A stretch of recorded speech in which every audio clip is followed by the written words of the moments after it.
Hi అండి. మేమైతే ఈరోజు పొలం దగ్గరికి అయితే వచ్చాము. మామిడి పండ్లన్నీ కోసుకున్నాము. మేము ఈ మామిడి పండ్లతో ఊరగాయ అయితే వేస్తున్నామండి. కాయలన్నీ తీసుకొని నీట్గా క్లీన్ అంతా చేసుకున్న తర్వాత వాటర్లో వేసి కడిగి పెట్టామండి. కడిగి క్లాత్ పైన అయితే ఆరేసుకున్నాము. ఆరేసుకొని నీట్గా తుడుచుకొని పక్కన పెట్టుకుంటామండి. గాలికి కొంతసేపు తేమ ఉన్నా కూడా ఆరిపోతుంది. ఆ తర్వాత కాయలు తీసుకొని ఇలా ఒక్కొక్కటి కట్ చేసుకుంటున్నామండి. కాయలన్నీ కట్ చేసి పక్కన పెట్టుకోవాలి. పక్కన పెట్టుకున్న తర్వాత 1 అవర్ అలా గాలికి ఆరేసినామంటే దాని మీద తేమ అనేది ఉంటే అది ఇంకిపోతుందండి.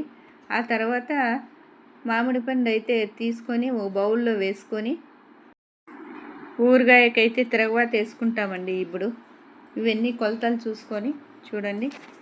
మేము కోసిన తర్వాత ఇన్ని అయితే వచ్చాము. మిక్సీలో ఉప్పు అయితే కొట్టుకొని పెట్టుకున్నానండి. సాల్టు రాళ్ళుప్పు తీసుకున్నాను. సాసవులు మెంతులు పొడి వేసానండి. చూడండి, అవి రెండు కలిపి కొట్టలేదు, సపరేట్గా అయితే కొట్టి పెట్టుకున్నాను. ఆ తర్వాత మీకు తగినంత కారం అండి, అది దొడ్డుప్పు అండి, అది మిక్సీలో అయితే కొట్టాను. సాల్ట్ వేయకూడదు, ఎప్పుడు కూడా గుర్తుపెట్టుకోండి, మెత్తగా అయిపోతాయి ఈ ఉప్పులు అనేది. సాల్ట్ వేయకూడదు.